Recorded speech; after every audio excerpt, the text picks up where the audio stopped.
혐의에 대해 전면 부인했습니다. 박 전 대통령과의 독대에서 승계 얘기를 도저히 할 수 있는 상황이 아니었다. 나는 그냥 듣고 있을 수밖에 없었던 정말로 엄격했던 분위기였다. 최순실을 그때 당시 몰랐다라고 진술을 했습니다. 과연 어떤 이야기들이 법정에서 나왔는지 저희가 출연물로 준비했습니다. 함께 보시죠.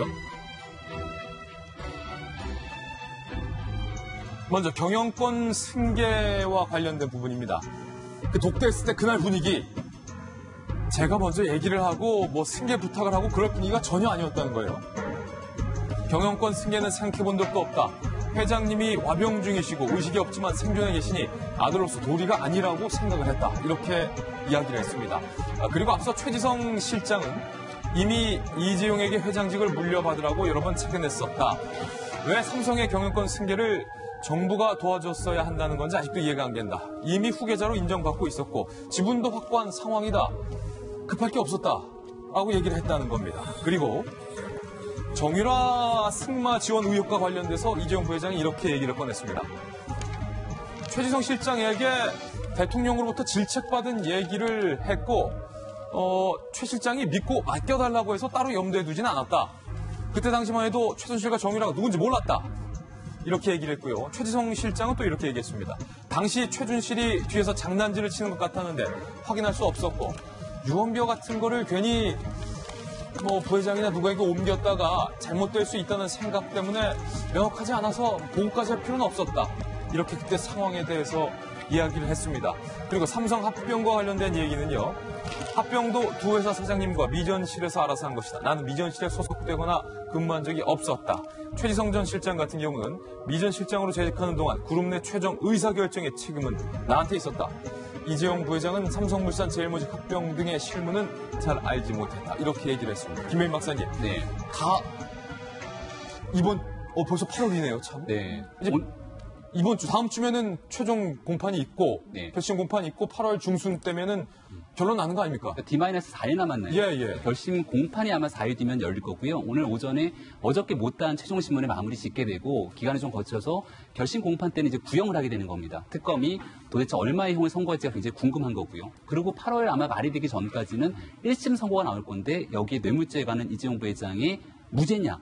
all or nothing이라고 보거든요. 무죄냐 아니냐에 대한 여부를 판가름 찍게 될 거라고 딱 둘 중에 하나만 나온다. 네, 저는 그렇게 생각합니다. 근데 어저께 있었던 것 중에 핵심은 뇌물죄는 결국은 부정한 청탁이 있었는가, 거기에 대한 대가성이 있었는가 여부거든요. 일단 부정한 청탁이라는 거는 이재용 부회장의 경영권 승계를 돕기 위한 거고 그 결정적인 과정이 박근혜 전 대통령과의 독대 아니겠습니까? 그러니까 어제 깜짝 놀랐던 이재용 부회장이 지금까지 재판 과정에서 입을 연 건 처음이에요. 처음이자 마지막으로 입을 열었는데 대박 발언 하나 쏟아낸 겁니다. 그게 뭐냐? 박근혜 전 대통령의 독대 자리에는 그들밖에 없었기 때문에 아무도 모르는 거잖아요. 아무도 모르는데 그 자리에서 당연히 이재용 부회장이 워낙이나 아버지가 와병이 있고 빨리 경영권 승계를 마무리 줘야 되기 때문에 박 전 대통령에게 이 삼성물산과 제일모직 합병을 좀 도와주라는 얘기를 하지 않았겠는가라는 게 특검의 주장이었고 우리의 상상이었는데 이재용 부회장이 한마디로 정리합니다. 뭐냐면 박 전 대통령이 레이저를 쏘기 시작하면서 갑자기 JTBC 얘기를 꺼냈다는 거예요. JTBC 얘기를 꺼냈다. 그래서 정치적인 의도가 있는 거 아니냐라면서 JTBC만 얘기하니까 이재용 부회장이 깜짝 놀라고 얘기했다는 거죠. 왜 그 얘기를 나한테 하시나? 그거는 전 잘 모르고요. 저희 아버지 이건희 회장도 JTBC한테 함부로 말 못하거든요. 얘기하니까 박 전 대통령이 더 화가 나갖고 얘기를 했다는 거예요. 너네 당신 엄마 있지 않냐 엄마가 이재용 부회장의 엄마가 홍라희 여사고 홍라희 여사의 동생이 홍석현이라니까 그럼 어머니가 얘기하면 될 것 아니냐라고 해서 이런 얘기들을 쏘아붙이기 시작하니까 결과적으로 이재용 부회장이 아니 그런 분위기에서 내가 지금 경영권 승계 도와달라고 말할 처지가 됩니까라고 재판부에서 이제 하소연했다는 게 첫 번째고요. 두 번째는 그러니까 일단 본인은 부정한 청탁이 없었다는 얘기를 하는 거고 두 번째는 대가성이 승마 지원이잖아요. 독대 과정에서 왜 승마 지원 제대로 안 해라고 박 대통령이 이렇게 닥달했던 건 사실인 것 같아요. 그리고 돌아서 본인은 최지성 부회장이 미래전략실, 삼성은 미래전략실이 모든 걸 좌지우지하는데 던졌다는 거예요. 알아보라고. 그리고 나서 최지성 부회장, 미래전략실장이 이걸 알아보니까 야 이거 최순실이가 간단치 않은데 잘못했다가 최순실이 도와달라는 거 안 도와줬다가 우리가 해코지 당할 수도 있으니까 지원은 해라고 결정을 했는데 그건 내가 했다. 이재용 부회장에게 보고하지 않았다는 게 삼성의 주장인 겁니다. 그러니까 이재용 부회장은 나는 몰랐네라고 결정이 되는 거거든요. 이 부분을 과연 재판부가 이제 어떻게 판단할지 여부가 남은 것 같아요. 그 두 사람의 이 독대의 분위기가 마치 그림 그려지듯 그려지는 겁니다. 레이저를 계속해서 쏘고 있어서 뭐 얘기를 끊을 수가 없다.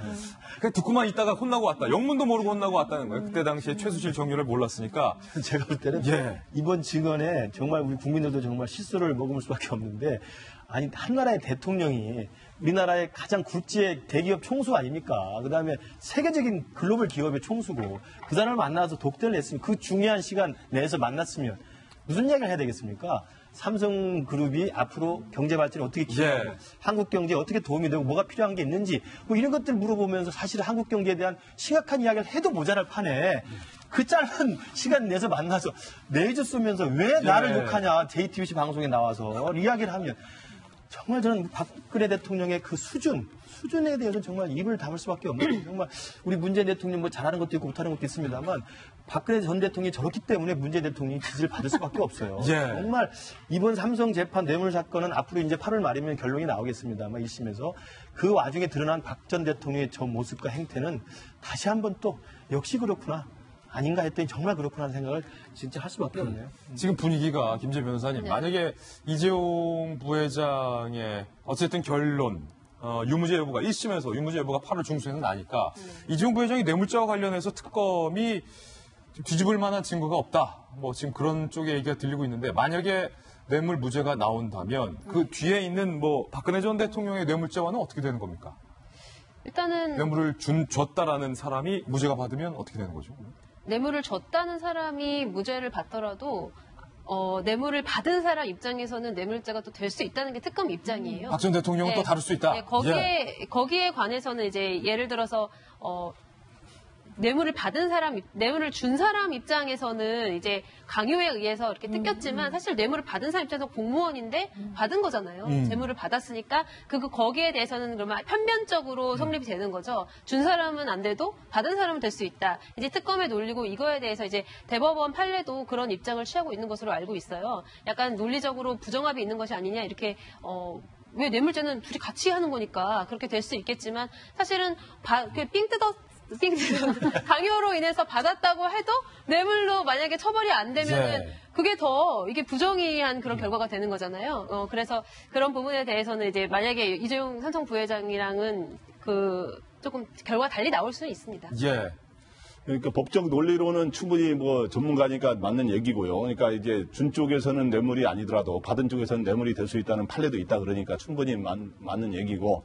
근데 이제 지금 현재 박근혜 전 대통령 측에서는 이재용 부회장에 대한 재판 결과가 어떻게 나오느냐에 촉각을 곤두세우고 있는 거죠. 그렇죠. 만약에 이재용 부회장이 뇌물, 그러니까 뭐 여러 혐의가 있으니까 뇌물 분야에서 만약에 무죄를 받았을 경우에 아무래도 간접적으로 박근혜 전 대통령한테도 무죄, 뇌물 분야는, 그러니까 18개 혐의니까 다른 분야는 유죄를 받더라도 뇌물 분야가 굉장히 형량이 높고 또 상당히 또 불명예스러운 거 아닙니까? 그러니까 그 분야는 어느 정도 벗어나갈 수 있지 않을까 하면서 지금 현재 굉장히 촉각을 곤두세우고, 내가 1차 방아선에서 잘 형성해줘라.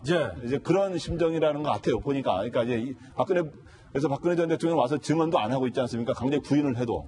그래서 이제 삼성선에서 잘 막아주면 나도 이제 조금 도움이 된다라고 하는 막연한 기대를 갖고 있는 것 같습니다. 저도 어저께 이재용 부회장이 재판부에서 한 얘기는 굉장히 신빙성이 있었어요. 그러니까 제가 이제 그쪽에 있는 재판부라면 이렇게 받아들일 가능성이 높아 보였어요. 근데 굉장히 무죄가 나오는 거죠. 왜 그러냐면 이 전후 맥락이 너무나 그림이 그려지는 거예요. 아까 얘기했지만 둘이 독대 과정에서 박근혜 대통령이 왜 JTBC가 나한테 부정적으로 보도하냐 그러면서 어떤 식으로 진술이 나오냐면 굉장히 흥분해서 얼굴이 새빨개졌다는 거예요. 대통령이. 박근혜 대통령이. 그리고 박 대통령이 정치인 2명의 실명을 거론하면서 홍석현 회장이 누구랑 내 얘기 어떻게 다니는지 내가 다 모를 줄 알아? 그러면서 그 얘기를 했고 또 뭐 국회의원이라 모의하고 다니는 거 내가 모를 줄 알아? 정치 야망이 있는 것 같은데 삼성이 돈 되는 거냐?